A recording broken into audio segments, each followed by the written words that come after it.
This is the Debunking Economics podcast with Steve Keen and Phil Dobbie. The Archives. Episode 89. Why booms and busts widen the rich-poor gap.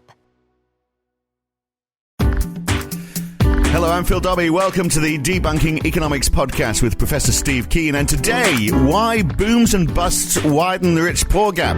We know the gap between the rich and poor is more than it should be. Even some very rich people agree to that. Warren Buffett said the real problem with the US is the concentration of wealth in the hands of the few, and the country's growing prosperity was disproportionately rewarding people on top. Of course, that was before Donald Trump introduced tax cuts that would give the rich more gain than anybody else. But we've also seen that divide widen since the 2008 financial crisis. So do booms and busts widen the rich-poor gap? That's today on the Debunking Economics podcast.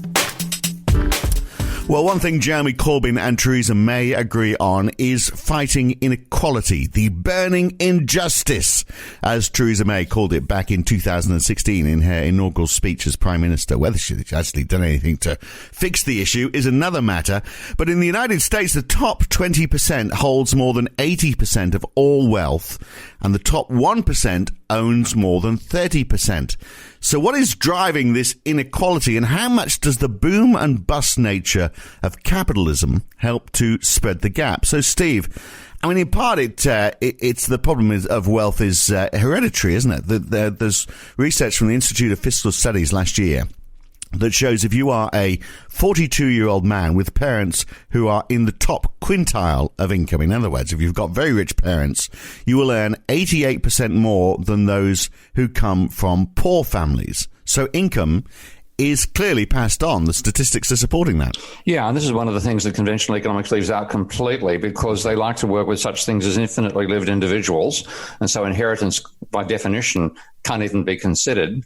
What they really did, and this goes right back to the 1870s, the previous classical school of economics used to work strictly in terms of social classes. So they talked about workers, capitalists, rentiers, landlords, and Ricardo's main target in free trade, which most people don't realize had really nothing to do with efficiency. It was to get money out of the hands of landlords and into the hands of capitalists who thought it'd use the money more productively. Now, when the neoclassicals came along, bang, that all disappeared, and you start learning instantly about this abstract individual who's simply utility maximizing given an income, whose source you don't even question when it begins. And then when you talk about multiple income individuals, rather than having different income profile and that making a difference between a rich person and a poor person, again, it's completely ignored. So what we've actually had as a result is a intellectual discipline that is the sort of place you'd expect to study this stuff, which has ignored it until it's become chronic. Yeah. And that's a large part of our problem. Because those three categories still exist, although I guess now, I mean, the borders, the boundaries have merged a little bit, haven't they? If I'm middle class, I've probably got shares, I'm probably investing, I'm not just a worker. Well, we have enough exposure to that for the spin to seem convincing, because most of us, if you've got a job of almost any description, you've got some sort of link to a pension scheme or a superannuation scheme, and that's buying shares. So you can be fobbed off with the argument, oh, well, if prices go up, your pension fund improves, et cetera, et cetera. But as you're saying, and this is what Piketty's research very thankfully revealed and became well publicized, there's an enormous disparity in how much is owned by the middle class, and you can extend the middle class to, like something of the order of, if in the middle plus poor, you're talking about 80 or 90% of the population. You can extend it to that level, and even though, yes, a fair proportion of those are going to have indirect, sometimes direct ownership of shares, the vast majority is held by the top 20, and in particular the top 1, and you get down to the top 0.1%. Now, I'm going to start with something that people might, that is not necessarily a bad thing, because when you look at any system which involves distribution, which involves interacting elements, in other words, not taking with something you can't take a place in isolation, but you've got to look at how things link with other things. You can't study earthquakes, for example, without realizing that an earthquake in one spot is going to change the relative location of the crust somewhere else, and therefore there'll be a chain reaction, or can be a chain reaction between earthquakes. Exactly the same thing applies with income. And now, when you even without hang on, it sounds like you're arguing the trickle-down effect here. No, I'm not. I'm arguing that there's going to be what's called a power law relationship between the rich and the poor, and that it sounds strange, but it can be easily explained. This is some beautiful work done by a few very erudite physicists, particularly a guy called Bach, another one called Ilya Prigogine. They showed that if you plotted, let's say you're talking about the percentage of the population, you put the percentage on the bottom axis. The percentage is actually effectively a logarithmic scale. It's related to the so mathematicians will say if you plot the log of the size of something against the log of the number of instances, you get a straight line. Jargon. So let's just try to unpack that. If you put the percentage of wealthy people on one axis and the percentage of wealth on the other, then you will find a straight line relationship between the two.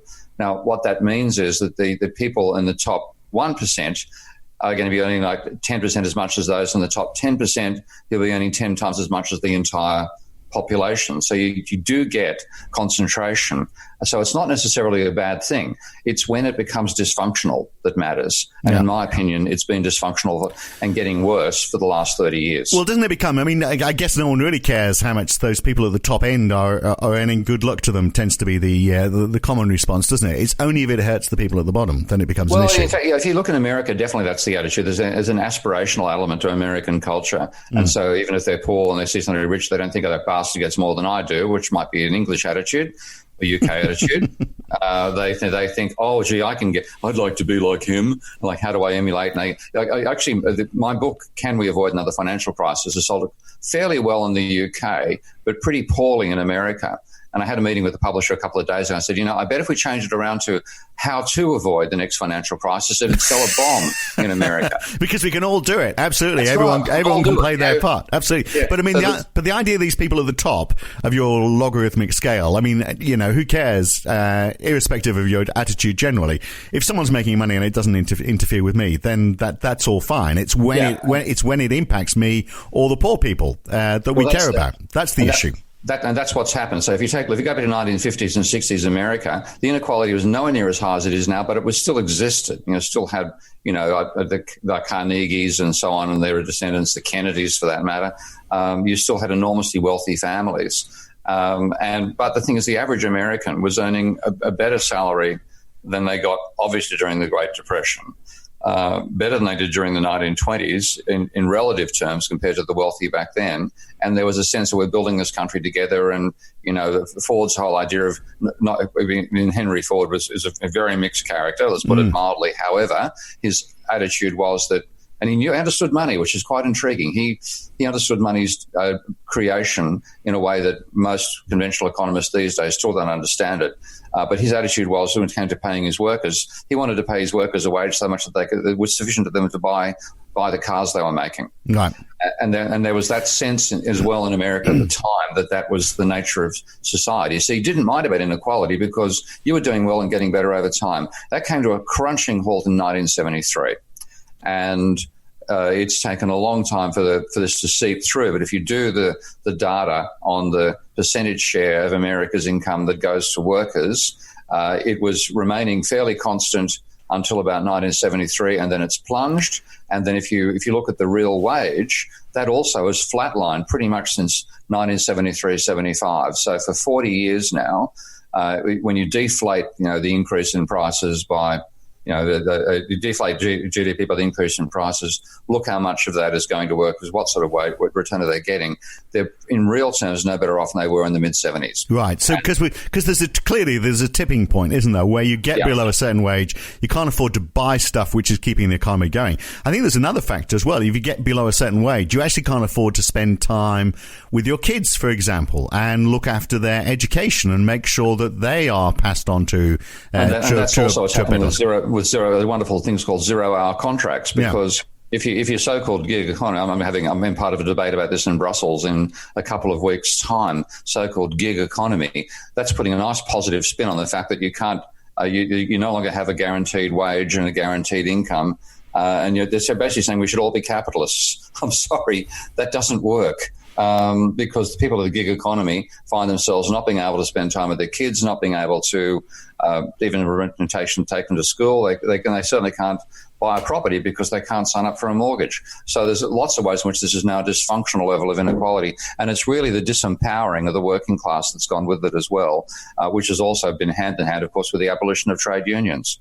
So what's the impact? Why is the boom-bust nature of capitalism then making this cyclical nature of capitalism? Why is it making this wealth gap, this inequality greater? This is where I'm afraid I'm going to sound like a crack record again, people, but it comes down to the level of debt. Now, I better phrase it more sensibly. It's the level of claims that people who don't work have on the income stream of the country. Yeah, that sounds a bit rude. Our bankers say, of course we work. But no, it's the amount of income they earn is relative to the amount of charge they have against those physical assets, whether it's the labour of a worker who's taken out a housing loan or got credit card debt, or whether it's the output of a factory or so on, or the potential capital gains of a speculator. The size of the debt they've got tells you how much that goes to the financial sector, not how hard bankers work. So bankers are working a lot less hard now than they were in 2007, and they're making just about as much money because the level of the debt they've got as a lean against the rest of the world hasn't gone down all that much. So and yet they'd be defending. I mean, if you look at the situation now, where maybe they've got money that's invested in shares, and we've seen share prices tank, they'd be going, well, hang on a second, we've just taken a 10 or 15% hit in our wealth. And another 35%, and we'll be pretty much back to ordinary levels again. This is the crazy thing. I did a piece, which if you find in my Patreon blog and also on the Russia Today column, I do when I look at the Case-Shiller share price index. And that share price index, which shows the ratio between current prices and incomes over the last 10 years, which therefore gets rid of Ponzi scheme type behaviour in the income stream and so on. That particular index has only been higher than it was prior to the crash on one occasion, and that was the 2000 stock market bubble, which was the biggest level of overvaluation in the history of share prices. And the normal level of that ratio between share prices and earnings over the previous 10 years, it's called the cyclically adjusted price to earnings ratio. The normal value of that over 140 years is about 15. 14 or 15. The value in 2000 peaked at 44. And the value, I'm not looking at it straight away on the screen right now, so I can't be for sure, but I think the value peaked at least 32 or thereabouts this time round, and that took out the previous second place holder, which was 1929. Right. Okay. So that's the level of and in the aftermath of 2000, share prices fell by more than 50%. And by the time they got to the very bottom of their fall, they'd fallen just below the 120-year average. So they should have stayed back there, and they've been pumped up by bloody central banks and QE, in my opinion. Yeah. Okay. For sure. But if at that point, tell me why we would have had a wider rich-poor gap. Because interestingly, in London, it doesn't look like that's happened. In the rest of Britain, it has, and in other parts of the world. But we'll get back to London in a second. Why would it be that after the financial crisis in 2007, 2008, we had a widening rich-poor gap? Well, take me through step by step what the causes were for that. Well, I've got to go backwards again, and this goes back in my theories once more, because my theoretical work, because there is a direct relationship in the theory that I have between the value of the amount of outstanding debt compared to GDP and the share of income going to the working class. So I'm going to go straight back to class analysis, divide the world into three social classes: workers who work in factories, capitalists who produce goods and services in factories, and bankers who provide the money that the capitalists need to borrow when the desire to invest to build more factories exceeds their retained earnings. At that extremely simple level, I simply put together a set of dynamic equations that basically show that workers are more likely to get wage rises when employment is high than low. Capitalists are more likely to invest money when profit is higher than low, and then they've got to pay interest to banks on any money they borrow when their desire to invest exceeds retained earnings. So there's nothing in that which says, and I've fixed it so that it looks like the workers get screwed. There's nothing to do whatsoever with that element to it. When you look at it, when you run the model, the workers get screwed. what actually happens is, rather than, even though it's capitalists who are borrowing the money to invest, and workers in the model have absolutely no debt whatsoever and don't have any potential to borrow money in the way that this very simple model, even though that's the case, it's the workers' wage levels in terms of a share of GDP, which is directly related to the level of debt. The higher the level of debt and the higher interest payments are on debt, the lower the share going to workers. Right. And so what actually happens is what's called an emergent property in a complex system. And this is the sort of stuff that, I'm trying to get through the thick heads of mainstream economists. I'm certainly trying to get through the less ossified brains of young students of economics. But a complex system can have outcomes that that are not built into it and you can't anticipate before you put the model together. Let me paraphrase and you tell me if I've got this right then, based on your theory. But in a nutshell, when the chips are down, the economy's struggling, companies are struggling, they're not selling as much. They've got to pay people's wages. They've also got to pay financiers for loans that they've got. They're still going to have to pay those loans back to financiers. So where can they make cuts? Well, they make cuts by paying people less money. So the poor gets hit. That sounds like a deliberate thing, and I'm not saying capitalists don't think that way. Some of them, certainly Henry Ford didn't, but a very, very large number do. But in fact, it's one of these things which is an emergent property. And the guy that got it right, interestingly enough, was a little bearded bloke in the late 19th century called Karl Marx, because when he was hypothesizing in verbal terms about the relationship between the level of employment and the distribution of income, he's ended up saying that, and in other words, when he finished talking about the cycle that he worked out in his mind, he was quite right. It was a cyclical system, which is remarkable because he had no mathematics to help him. But what he said at the end of it, in other words, the wage is the dependent variable, not the independent variable. The independent variable is the level of profit or desire to invest. So what he was saying, and what he had was the two-class models with workers and capitalists. And he said, when there's a boom going on, the capitalists will want to hire more labour. They drive up the price of labour in doing it. And by driving up the price of labour, they cut back the share they're getting, and therefore they stop investing and you go into a slump. And the economy only returns to a boom again once wages have fallen sufficiently that capitalists now have the same amount of profit they got previously that encourage them to invest, so they go back into investing again. So he's saying it's the level of retained earning, the level of profit from the capitalist that is the determining element in the behaviour of the system, because they then decide to build the factories which need the workers, and they hire and they go through a cycle. All I added to that, and this is was that what was effectively in Marx's mind and also in the mathematical model of it he'd done in 1967 by a brilliant neglected economist called Richard Goodwin. What was missing was Goodwin and Marx both had no role for the bankers. And I thought, well, that's wrong in two ways. First of all, what they have, they don't have bankers. They've got capitalists effectively only investing out of their own money. And they both basically said they'll invest all they earn, which they don't. My attitude was, well, capitalists want to invest more during a boom than they have and less during a slump.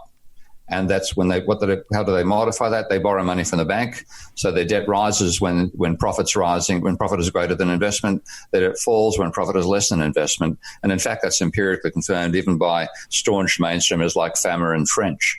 So that's the third element I added. And then what happened out of it, Marx was still correct. The rate of profit is the determining variable. The level of wages is the dependent variable. It's as profit goes up, wages potentially go down. But your point sort of caught up here, because when if you look at the rest of the economy from a point of view of capitalists, they're paying income to either workers or bankers, doesn't matter which one.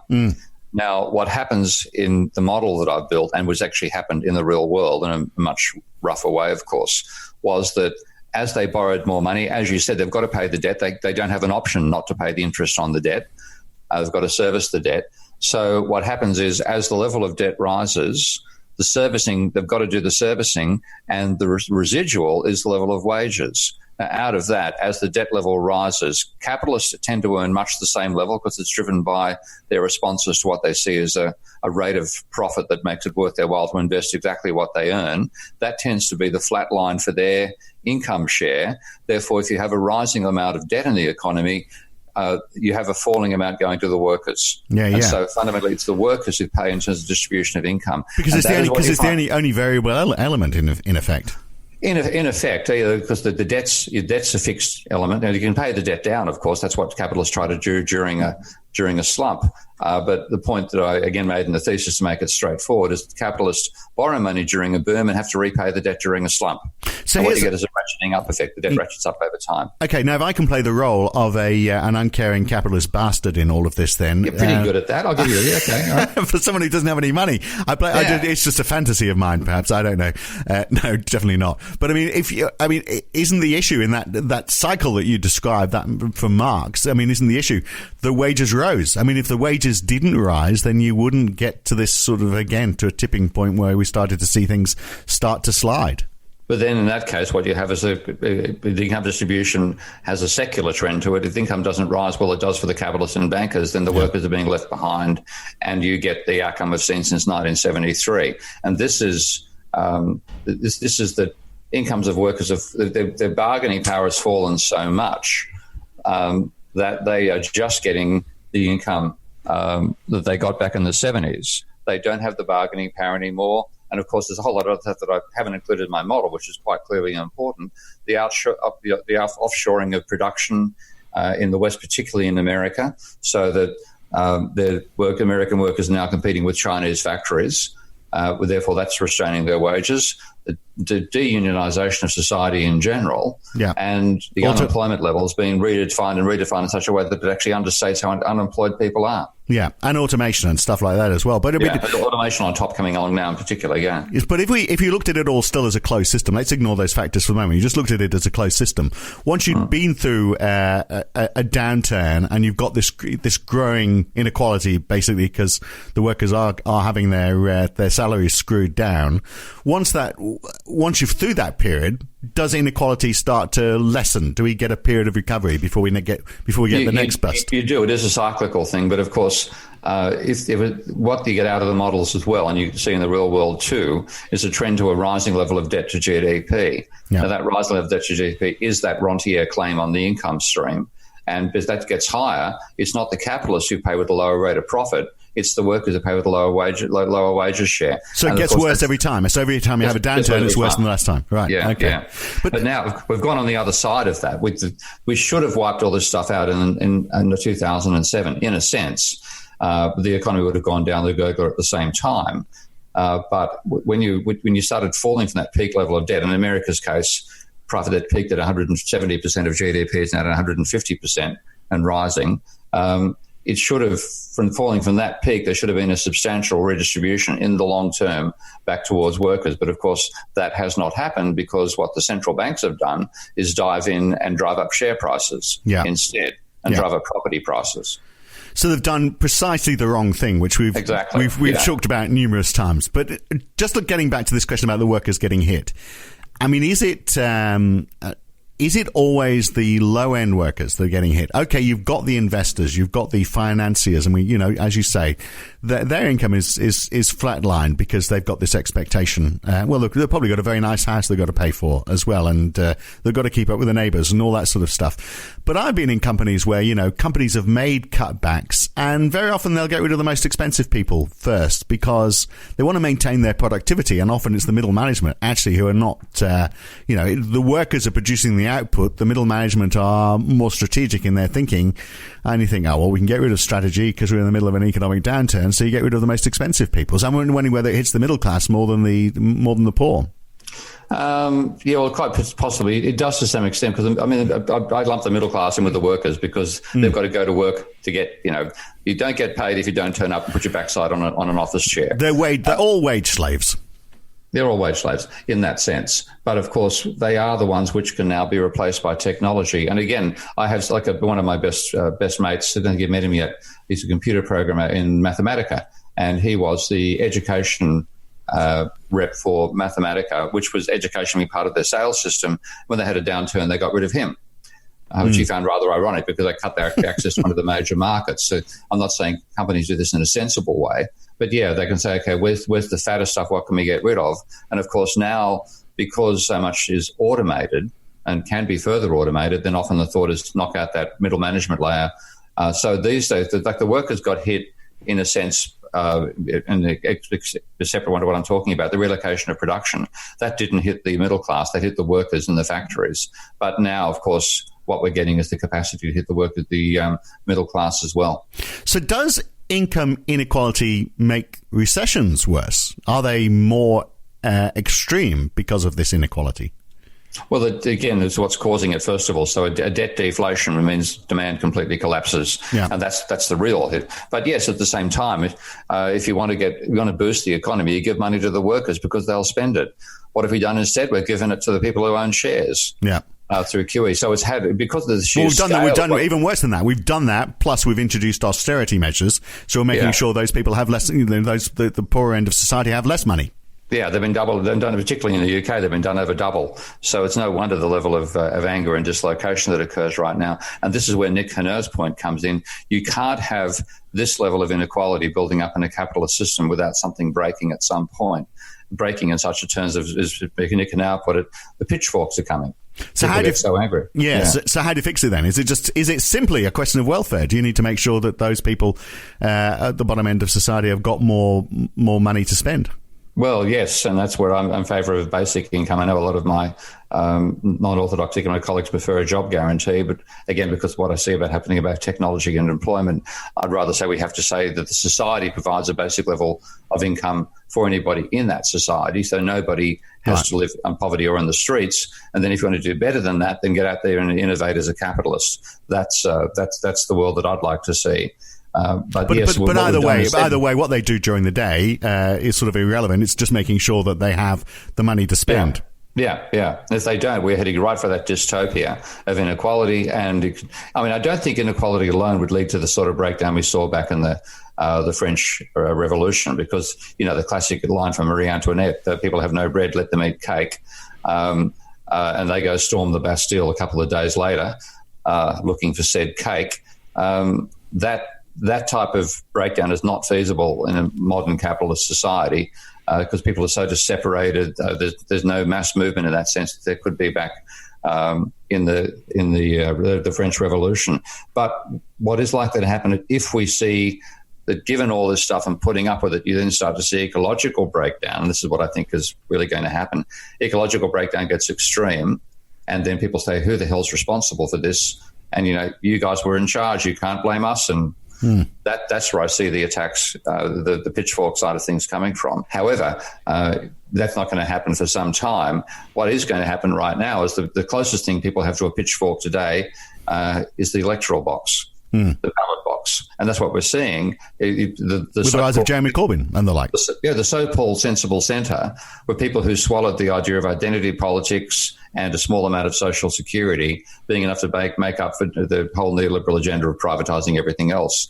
And since that's failed, and it's been in the background as well as being this debt bubble that they don't even know has happened, then the response to that is people in the bottom saying, I'm being screwed over anyway. I might as well vote for somebody like, even if I think Trump is a jerk, I might as well vote for him because he'll, as I call him, he's the human hand grenade we can throw at Washington to say, thanks very much for the last 40 years, guys. And so we see this electoral instability. So rather than the centre, of course, the centre right and centre left, the typical Democrat, Democrats and Republicans are centre right and centre far right. But in the rest of the world, like Labor versus Conservatives in the UK is progressive centre versus right centre, and the same in Australia and so on. You're going to go for more extreme parties. And the funny thing, actually, one thing I saw which is quite intriguing, it is not something I've researched myself, of course. Apparently, I know when you mentioned the H name, you've lost the argument, but it wasn't the working class that voted for Hitler in the It was actually, the working class voted for the left-wing candidates. It was the middle class in general who voted for Hitler. Yeah. And this might come back to what you're talking about because, again, the same sorts of dynamics applied back then as apply now. Massive rise in inequality due to a stock market bubble in the 1920s that then crashed and left 25% of the population out of a job. And in that situation, political extremes were pushed and left and right extremes came forward, and it was the middle class that voted for the right-wing extreme. So when Jacob Rees-Mogg starts to grow a moustache, we should be worried. Actually, he's a politician from that era as well, isn't he? Possibly it was a bit before that time. But people think he want to take us back to those glory days of the 18th century. Yeah, exactly. Yeah. So look, finally then, just maybe one final point then, and I guess that we've sort of almost covered this, that since 2008, since the recession, 2007, 2008, in London at least, inequality has fallen. Low-income households have seen their income rise 10%. Those at the top have seen it fall 10%. But I guess that gets, and it's actually back to the level supposedly where it was in the mid-1980s. Still huge, but better than it was. But I guess that gets to the point of, well, it gets worse during the recession. After the recession, it starts to pick up again. The question is, how much does it get hurt in the next recession? Yeah, and also, and I think there's also a factor extent to which England's been on a long-term decline. Because, again, if you look at what jobs can you get the working class in, 23% of employment used to be in manufacturing. Now it's less of the order of 10%. So even the prospects for getting forward when the economy recovers aren't what they used to be. They end up being the Safeway security job rather than working on a production line. That, again, is another issue. And looking at London as well, obviously figures are going to get skewed there because a lot of those very low-income jobs are probably rising on an average because the very low-income jobs have disappeared out of London. They just don't exist anymore. So the people on the lowest income are actually people who were probably in jobs before. It's just the jobs beneath them have disappeared, if you see what I mean. So you skew the statistics that way. Oh, well, there we are. I think we've explained it all. Great stuff. Thank you very much for your time, Steve. You're welcome, mate.